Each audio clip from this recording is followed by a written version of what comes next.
Story 1. The women I have lived with over my life are uniformly fantastic at getting rid of old expired food, but will keep and use cosmetics that were purchased a decade ago. Drawers in the bathroom are full of the stuff. Story 2. Wherever they come close, there are now hairs. Shower, check. My beard, check. Couch, check. My shirt/sweaters, check. Around my groin, somehow also check. Story 3.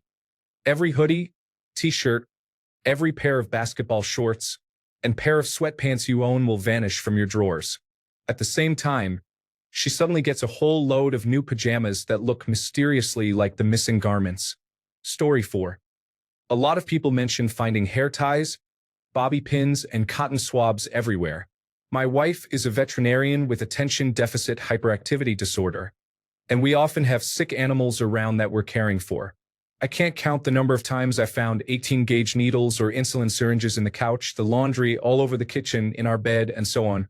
Fortunately, they are usually capped, but not always. Not always. Edit.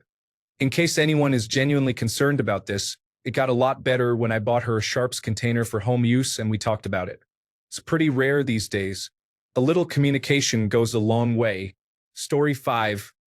I didn't know that period side effects could be debilitating. None of the women in my house growing up had bad periods, whereas my partner will occasionally have one that has her curled up on the floor and vomiting into the toilet. Story 6. Period poops. I grew up with a sister, so I thought I knew everything about living with women, but in college I had a female roommate, and whenever her period came to visit, she would blow up the toilet so bad I couldn't use it for a good 20 to 30 minutes. Story 7. I learned that if I'm ever stranded in a car in the desert, I'd want to be in my ex-wife's or current girlfriend's car, as I'd be able to survive for days on half-full water bottles and snacks, have multiple clothing items to burn to stay warm with, or have days of mail to read in the trunk. I truly now believe women need 24 hours notice before a trip to Costco in their car. Story 8. Always ask, do you want a solution to your problem or just a listening ear? Because I found out that crying about the same thing for an hour every other day apparently does not need a fix. Just tears. Story 9. The amount of things I used around our apartment that ended up being decor is insane. I have heard it all. Do not use that pillow. That towel is not meant to be used. Do not use those rags. Leave them hanging on the stove handle. Also, so much hair. Story 10. My wife claims to be a strong, fierce, independent woman, and she is, but she is a strong, fierce, independent woman who needs a man to kill any spider or creepy crawly. Story 11. No matter what size they are, they automatically become the strongest person alive when you try to get your half of the duvet back in the middle of the night.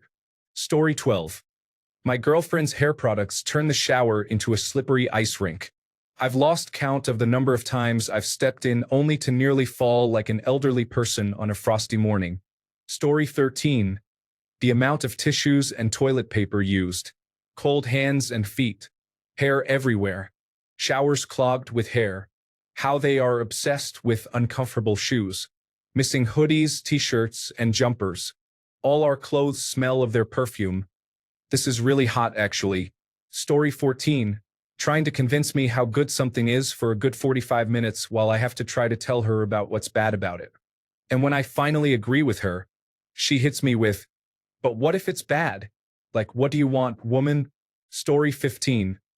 Nothing belongs only to you, not even yourself. You are her property now. A pillow, a thing to reach tall places, or a personal heater. I don't even know myself anymore. Story 16. Heating bill 3 times higher. Women are always cold.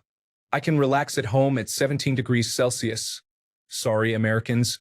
With a simple sweater or nothing if I'm doing house chores. Meanwhile, my wife is shivering. Story 17. I have 3 sisters. So many beauty products. I get the generic default, which smells like a pine tree body wash, and the girls get 42 different shades of lipstick. Story 18. That my dogs somehow eat their hair from time to time. It then goes through to the bitter end and hangs out the back and needs to be physically pulled out. The look on my dogs' faces when that happens is hilarious. Story 19. Freaking Q-tips. Forget about the stereotypes of finding bobby pins or hair ties everywhere. I found Q-tips everywhere. In the bathroom, on my desk, in my truck, on the bed, under my PlayStation. We broke up, and I continued to find Q-tips for months after. I even moved out and, somehow, by the grace of God, I still found Q-tips in my new home. Story 20. They are freezing cold until they want to cuddle, then they feel like the Human Torch. Seriously, what is their body heat? Feels like they have powers. Story 21. I don't have a dog for a single reason. I love animals, but there's hair everywhere. No matter how much time you spend removing loose hair from your dog, it will end up everywhere in the end. Well, people are pretty much the same. After I broke up with my girlfriend and decided to relax during the pandemic by playing video games, I would find her hair around the house for the next 6 months despite cleaning the entire house several times. A month ago, I needed to attend a funeral, so I took out my old suit, and guess what I found on it? The bright side is that I accepted that unless I stay alone, there will be hair everywhere. So I got myself a dog from a shelter. Story 22.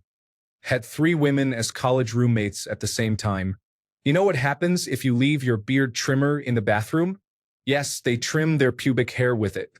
You take the screen off and out come little dark black, blonde, and red hairs. Then, when you question them, they all blame the other roommate. Story 23. Hair on the shower wall is not simply a function of laziness, but also a means of artistic expression, probably not unlike writing things with your pee in the snow. Story 24. How can we have 8 different kinds of shampoo, conditioner, hair treatment masks, face gel, body scrub, facial scrub, body oil, bath oil, hair oil, almond oil, and soap? And they still come home with new items to expand the ever-growing collection of products that are essential for a 20-minute magma-tempered shower. And afterwards, at least 3 towels are required. Story 25. Laundry. So much laundry, and it has to be separated into 15 different piles. Why can't blue jeans go with colors? Why do bath towels and beach towels have to be separated? Story 26. The first woman I lived with. Don't be a misogynistic person. There is no such thing as women's chores. Fair enough. I'm not doing that. Those are men's chores. My wife, a different woman, and I share whatever until they're done. Story 27. 1. They love useless items. Throw pillows, decorative towels, plastic fruit, tiny cups, appliances they will never use, and so on. They are meticulous about cleanliness in very specific areas. They can be just as messy as men, and sometimes even more so in areas outside their clean freak category. They tend to share much more personal details about their partner and their intimate life than men do generally. Story 28. In my experience, women are much untidier than men. If something gets put down, chances are it will stay there until it is used again. The clothes chair is real. So much hair. Bathrooms smell better with a woman using them, specifically showers. Lots of extra items are in a house, like vases, pillows, or additional carpets or rugs where they don't need to be. There is just more stuff. A woman roommate will decorate communal spaces. Men don't. Women are generally less particular about shared things in a house. This can be good and bad. They will eat my food but also be open with theirs. Whereas with men, there's always a very clear line of what's mine is mine. They will buy kitchen gadgets that you can use, whereas with men, if they buy something, you can't touch it. I personally love living with women, be they romantic partners or roommates. They make a place feel lived in a positive way. It's hard to explain. Story 29. My wife had to take a medication that turned her urine orange. One day, I was cleaning the toilet and found orange streaks on the front of the bowl, going all the way down to the floor. I realized then that my wife's urine didn't always go directly downward. Sometimes it went forward and through the gap between the toilet seat and the rim of the bowl to make a mess that she had always, albeit unknowingly, blamed on me. Story 30. The wild swing between spending 2 weeks not cleaning at all and things getting messy, and then spending the entire day cleaning all at once out of nowhere. Story 31. How to better take care of myself and my body. My whole life, I would just shower, brush my teeth, and put on deodorant, the basics.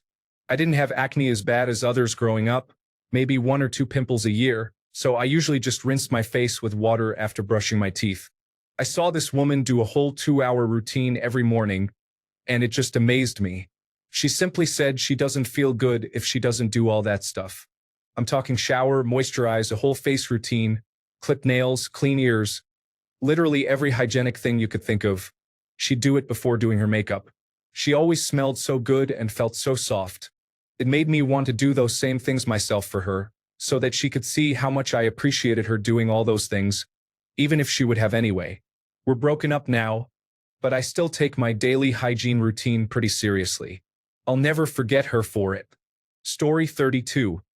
I was blown away by how dirty and disorganized so many women's personal rooms are.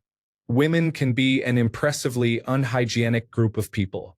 The fact that women's bodies are always so delightfully clean and touchable is a lot more impressive to me now, honestly.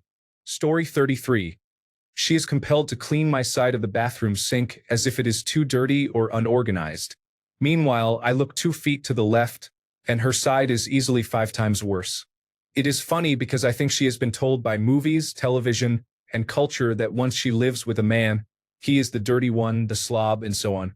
Therefore, there is a bias of fixating on things she thinks I am making a mess of. Story 34. Stayed with my best friend for a month. I found out she sleep talks every night. I had to sleep in her room, but she says some weird things. She even asked me to record her. Story 35. The mental load they bear. I thought it was fine just thinking about meals, when to do laundry, and so on. But they have a whole other layer when they think, what can we cook? What ingredients do I have? When is it expiring? Do I still have enough of this? What should I replace these bed sheets with? Is the fabric still in good condition? And so on. Story 36. Matrix-level acrobatics to avoid their clean clothes hanging all over the place for weeks. Experiments proved that even completely blocking doorways only inspires limbo practice. Story 37. Once had a housemate who introduced herself as a Vietnamese student. After several months of getting to know them, one night over a few too many vodkas, she felt comfortable enough telling me that she was actually from North Korea and had escaped some years prior. Really fascinating and heartbreaking at the same time. Story 38.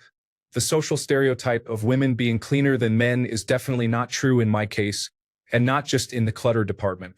My girlfriend showers about half as often as I do as well. Story 39. Your bathroom drain will block a year or 2 after they first move in with you, and you will call a plumber to fix it. He will pull out fistfuls of hair, a foot long or more. Your girl will look at you and seriously say, "That's not mine." A bottle graveyard will develop in one corner of the shower. 80% of the bathroom space will gradually be taken up by her things. 80% of the wardrobe space will gradually be hers too. The fridge will fill with little bags of things she needs for cooking that will sit there anyway for years without being touched. Hair scrunchies will appear in the most surprising places. Long hairs will appear like magic everywhere. I once woke up with one around my balls. In bed at night, their default body temperature appears to be warmer than ours. Usually, I can't stand to sleep pressed up against a girl because they're so hot. When sleeping, it makes me uncomfortable. Weirdly, at the same time, their feet are often cold, and I was once woken up by someone putting her feet against the small of my back to warm them up. All in all, though, it's great. And if they ever leave, it can take months to learn to sleep again in an empty bed. Story 40. Animals, she wants to adopt every animal. Honey, check out this cool frog. Let's buy it. Honey, look at these kittens. Let's take one. Honey, let's adopt a stick bug. Story 41. After living with my ex for almost 11 years, I can say there are a few things I definitely learned. As a few others have mentioned, hair everywhere in the apartment. I would literally watch her running her fingers through her hair, look at her fingers, and then let strands fall to the floor. I asked her why she didn't just throw it away, and she'd respond with, "The vacuum will take care of it."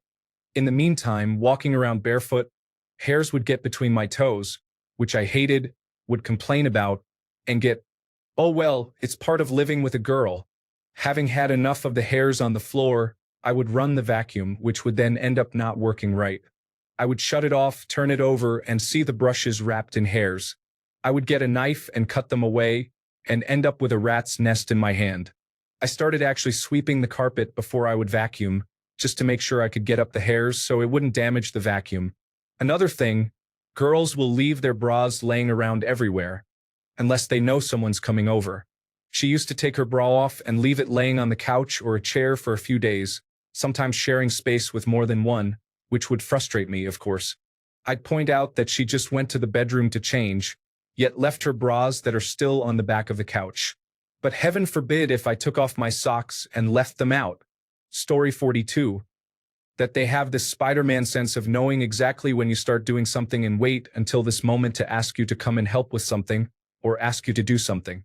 I swear sometimes I think about it before I start. And right as I begin, honey, can you come and help me put this thing up? I don't know how they do it. Story 43. The human body can endure the hottest setting on the shower. The number of times I have gone into the shower after my girlfriend has used it and been scalded when the water hits my skin is uncountable. There is also the logic issue. If she puts a cup of water on the floor and I knock it over, it's my fault for not looking. If I put a cup of water on the floor and she knocks it over, that is also my fault for not telling her about the cup.